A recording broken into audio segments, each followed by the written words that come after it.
नमस्कार दर्शक बंधु आपण को आम चैनल को स्वागत। 2026 नूतन वर्षर हार्दिक अभिनंदन एवं शुभकामना जणाई आजिर कार्यक्रमटी को आरंभ करिबा। आमर आजिर एही भिडियोटी समस्त तुला राशिर व्यक्ति विशेषंक पई बहुत अधिक गुरुत्वपूर्ण रही।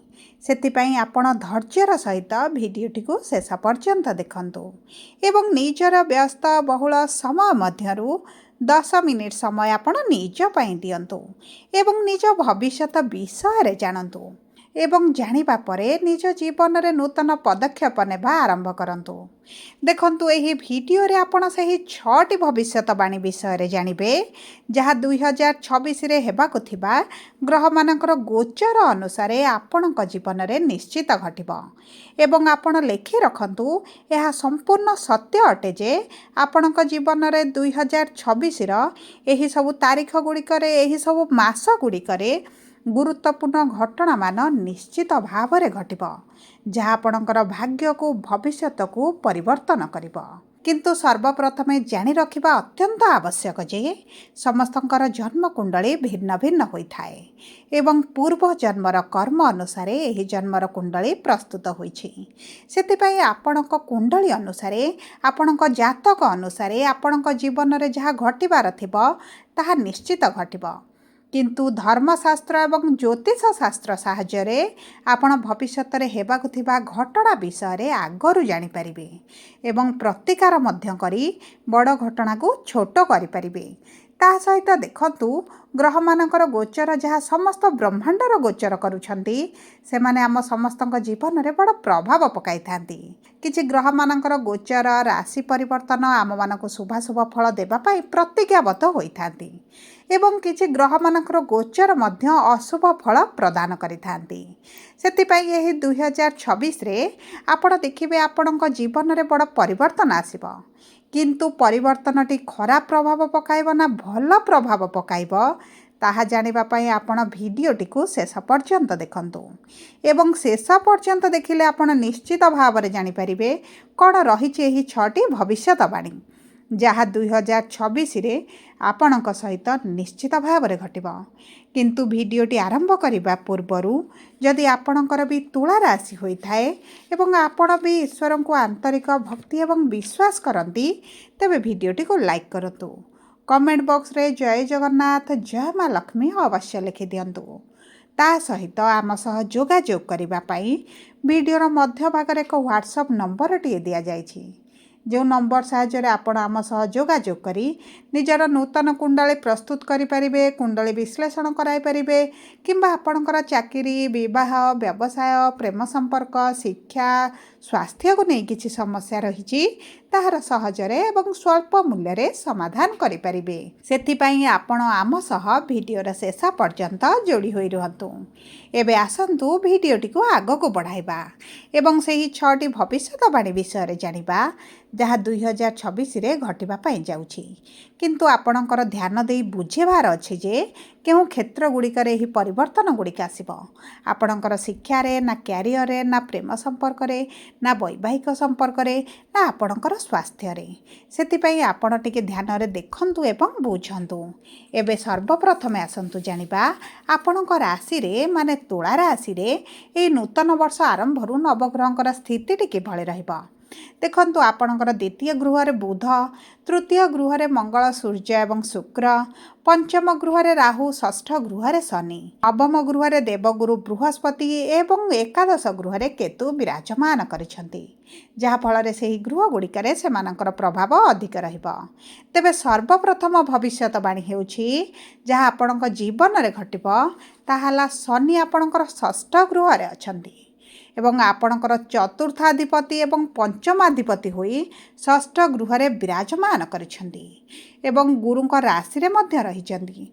देखंतु आपण जदि शिक्षा चाकरी पई विदेश जिबाकु चाहुथिले तेबे ही 2026 संपूर्ण वर्षटी आपणक पई बहुत अधिक शुभदायक रहिछि। विशेष भाव में जून पर ठारू आपण बहुत अधिक शुभ फल प्राप्ति करेंगे माने जून पर ठारू आपणकर विदेश जीवार बहुत अधिक संभावना बढ़ी कारण शनि निज नक्षत्र रे प्रवेश करेंगे।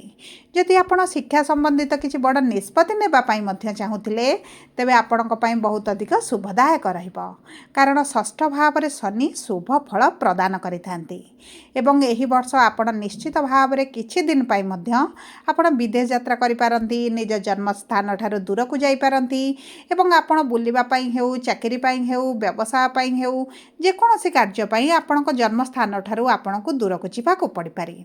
कारण देखंतु आपणक चतुर्थ गृह हेउची आपणक निजस्व गृह, परिवार घर, निज जन्मस्थान गृह एवं सेही गृहर अधिपति होउचंती शनि, जी षष्ठ गृह बसी द्वादश गृह सह संबंध बनाउछंती।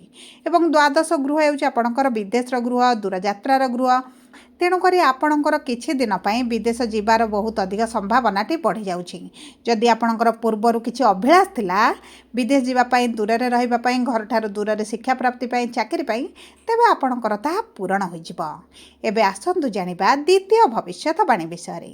देखंतु केतु आपणकर संपूर्ण वर्षटी एकादश गृह रे विराजमान करिवे। विशेष भाव में डिसेम्बर 5 तारिख पर्यंत रहिबे। माने आपणकर वर्षर शेष अर्ध पर्यंत केतु आपणकर एकादश गृह रे रहउछंती। तेणुकरी एही संपूर्ण वर्षटी आपणकर अर्थ को नहीं असंतोष अनुभव आपण करिवे। आपण किछि एक्स्ट्रा कार्य करबा पई चिंता मध्य करि पारंती एवं आपण एक्स्ट्रा कार्य मध्य करिवे, किंबा आपणक जॉब रे अधिक सैलरी जेउठारे मिलुची आपण सेटिकी जॉब रे मध्य परिवर्तन करि पारंती। एवं मोटा मोटी भाव में देखा गले आपणकर मासक बा वर्ष को जेतिकी रोजगार करुछंती ताको बढ़ाइबा को आपण चिंता करिवे। आपणकर एही 2026 रे एकाधिक रोजगार स्रोत मिलिबो। आपण बहुत गुड़े स्रोतर रोजगार करेंगे एवं यही सब क्षेत्र में आपणकर 2026 टी सबुठ अधिक शुभदायक रहिबो। पूर्वर जदि आपण किछि बिजनेस करबा चाहूले, जॉब रू शिफ्ट करबा चाहूले, तेबे आपण को यही क्षेत्र में शुभ फल प्राप्ति हेबो।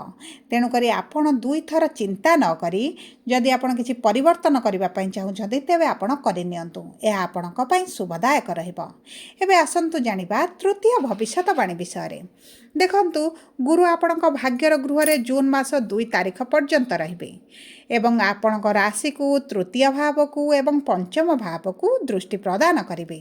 माने 2 जून पूर्व आपण सरकार संबंधित जदि किसी कार्य करने चाहूले, सरकार रिलेटेड हेउ कि आपण सरकारी स्तर में चाकरी करिसेंती, किंबा आपण सरकार अच्छा राजनीति अच्छा सरकार गढ़ापी चाहूँगी, जेकोसी निष्पत्ति आपणकर सरकार संबंधित थिला, जेकोसी कार्य आपणकर थिला ताहा आपणकर पूरण हो जिवो। ता सहित जदि आपण सरकारी चाकरी पई परीक्षा देउथिले तेबे आपणको आपणकर सफलता निश्चित भाव में प्राप्त हेबो।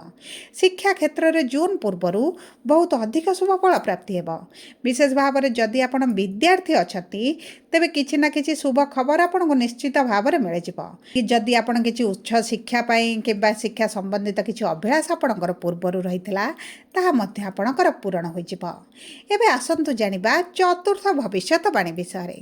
देखंतु बृहस्पति पंचम गृह सहित आपणकर प्रथम गृह को मध्य दृष्टि देउछंती। तेणुकरी समस्त तुला राशि व्यक्ति माने आपणकर संतान पक्ष पाई बहुत भल समय रही। विशेष भाव में जून मास पूर्व जदि आपण संतान पाई चेष्टा करुछंती तेबे आपनको शुभ खबर प्राप्ति हो जिवो। संतान प्राप्तिर बहुत भल योग बनिबा सहित आपण पूर्व जदि संतान पाई चेष्टा करी संतान सुखरु वंचित रही तेबे आपणक तरफ चेष्टा करंतु, डाक्तरक सह जोगाजोग करंतु, संतान प्राप्ति आपणकर निश्चित भाव में हो। ता सहित गुरु जेहेतु प्रथम गृह को दृष्टि देउछंती माने आपण चालाक चतुर बुद्धिमान मध्य होई जिवे।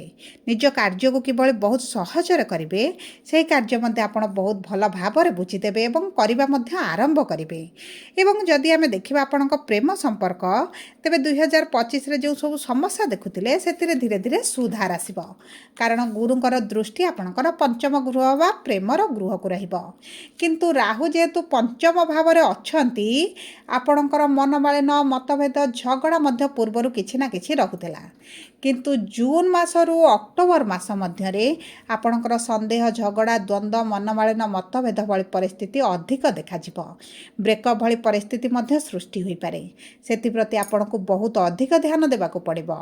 मन रखंतु जून मासरू अक्टोबर मास मध्यरे आपणक प्रेम संपर्क ସମ୍ପର୍କରେ କିଛି ନା କିଛି ଅଶୁଭ ଖବର ଆପଣ ପାଇପାରନ୍ତି। ଏବେ ଆସନ୍ତୁ ଜାଣିବା ପଞ୍ଚମ ଭବିଷ୍ୟତବାଣୀ ବିଷୟରେ। ଦେଖନ୍ତୁ, ପଞ୍ଚମ ଭବିଷ୍ୟତବାଣୀ ଆପଣଙ୍କ ପାଇଁ ବହୁତ ଅଧିକ ଶୁଭଦାୟକ ରହିଛି। କାରଣ ଦୀର୍ଘ 12 ବର୍ଷ ପରେ ଜୁନ୍ ମାସରେ ଗୁରୁ ଆପଣଙ୍କର ଦଶମ ଭାବକୁ ଆସିବେ। ତେଣୁକରି ଜୁନ୍ରୁ ନଭେମ୍ବର ମଧ୍ୟରେ ଆପଣଙ୍କର କିଛିଟା ବଡ଼ ସକ୍ସେସ୍ ଆପଣଙ୍କୁ ପ୍ରାପ୍ତ ହେବ। ଆପଣଙ୍କର କିଛି ଆଶା ମଧ୍ୟ ପୂରଣ ହୋଇଯିବ। କର୍ମକ୍ଷେତ୍ରରେ ଆପଣ ଯାହା ଚାହୁଁଥିଲେ, ଯାହା ଚେଷ୍ଟା କରୁଥିଲେ, ଆପଣଙ୍କୁ ପୂର୍ବରୁ ମିଳିପାରୁନଥିଲା, ଅଭିଳାଷ ହୋଇ ରହିଯାଇଥିଲା, ତାହା ମଧ୍ୟ ଆପଣଙ୍କର ପୂରଣ ହେବ। ଦେଖନ୍ତୁ, ଏହି ବର୍ଷ ହେଉଛି ସୂର୍ଯ୍ୟଙ୍କର ବର୍ଷ ଏବଂ ସୂର୍ଯ୍ୟ ହେଉଛନ୍ତି ଏକାଦଶ ଗୃହର ସ୍ୱାମୀ।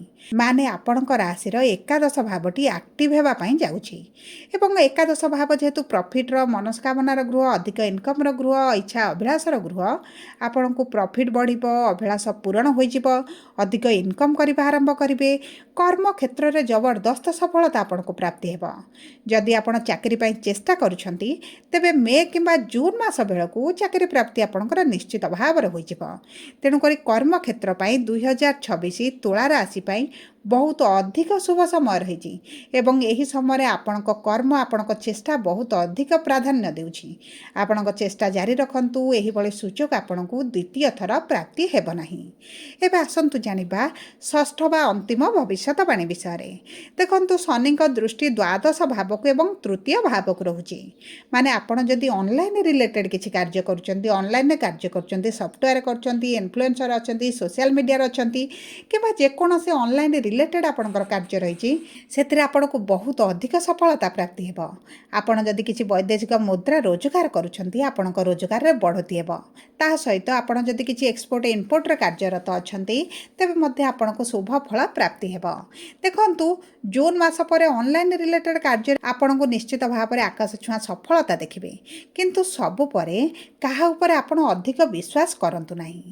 ଆପଣଙ୍କର କାର୍ଯ୍ୟକୁ ଅଧିକ ଧ୍ୟାନ ଦିଅନ୍ତୁ, କାରଣ ନଚେତ ଆପଣ ଠକାମିରେ ପଡ଼ିପାରନ୍ତି। କାରଣ ଯେହେତୁ ଶନିଙ୍କର ଦ୍ୱାଦଶ ଗୃହକୁ ଦୃଷ୍ଟି ରହୁଛି, ଆପଣଙ୍କ ସହିତ କିଛିଟା ଠକାମି, ଅର୍ଥହାନି ଭଳି ପରିସ୍ଥିତି ମଧ୍ୟ ଆପଣ ଦେଖିପାରନ୍ତି। ତେଣୁକରି ବୁଝି ବିଚାରି ଯଦି ନିଷ୍ପତ୍ତି ନେବେ, ଆପଣଙ୍କ ପାଇଁ ଭଲ ରହିବ। ଦ୍ୱାଦଶ ଗୃହ ଯେହେତୁ ଖର୍ଚ୍ଚର, ମେଡ଼ିକାଲର ଗୃହ ଏବଂ ଶନିଙ୍କର ଦୃଷ୍ଟି ରହୁଛି, ଆପଣଙ୍କର ଷ୍ଟୋମାକ୍ ଏବଂ ଲିଭର ଅଧିକ ଦାୟିତ୍ୱ ନିଅନ୍ତୁ। ଖାଦ୍ୟ ପାନୀୟକୁ ନେଇ ବହୁତ ଅଧିକ ସଚେତନ ରୁହନ୍ତୁ, ନଚେତ ଆପଣଙ୍କ ଷ୍ଟୋମାକ୍ରେ କିମ୍ବା ଲିଭରରେ କିଛି ନା କିଛି ସମସ୍ୟା ଦେଖାଦେଇପାରେ ଏବଂ ଏହା ମଧ୍ୟ ଆପଣଙ୍କୁ ଅଧିକ ଚିନ୍ତିତ ମଧ୍ୟ କରାଇପାରେ। ସେଥିପ୍ରତି ଆପଣଙ୍କୁ ଦୃଷ୍ଟି ଦେବାକୁ ପଡ଼ିବ। ସବୁ ପରେ ଶୁଭାଶୁଭ ଫଳ ପ୍ରାପ୍ତି ପାଇଁ ଆପଣ ପ୍ରତିଦିନ ଶୁକ୍ରଙ୍କର ବୀଜ ମନ୍ତ୍ର 108 ଥର ପାଠ କରନ୍ତୁ, ହନୁମାନ ଚାଳିଶା ପାଠ କରନ୍ତୁ ଏବଂ ସୂର୍ଯ୍ୟଙ୍କୁ ପ୍ରାତଃ ସମୟରେ ତମ୍ବା ପାତ୍ରରେ ଜଳ ଅର୍ପଣ କରନ୍ତୁ। ଏବଂ ମନେ ରଖନ୍ତୁ, ହୃଦୟ ଆଦିତ୍ୟ ସ୍ରୋତ ପ୍ରତିଦିନ 2026ର ଅନ୍ତିମ ପର୍ଯ୍ୟନ୍ତ ଆପଣଙ୍କୁ ପାଠ କରିବାକୁ ପଡ଼ିବ, କାରଣ ସୂର୍ଯ୍ୟ ଆପଣଙ୍କର ଅଭିଳାଷର ଗୃହର ସ୍ୱାମୀ। ସବୁ ପରେ ଆପଣଙ୍କର ଯଦି ତୁଳା ରାଶି ହୋଇଥାଏ, ଭିଡ଼ିଓଟି କିଭଳି ଲାଗିଲା କମେଣ୍ଟ ବକ୍ସରେ ଲେଖି ଜଣାନ୍ତୁ। ଯଦି ପ୍ରଥମ ଥର ଆମ ଚ୍ୟାନେଲକୁ ଆସିଛନ୍ତି, ଚ୍ୟାନେଲଟିକୁ ସବସ୍କ୍ରାଇବ୍ କରନ୍ତୁ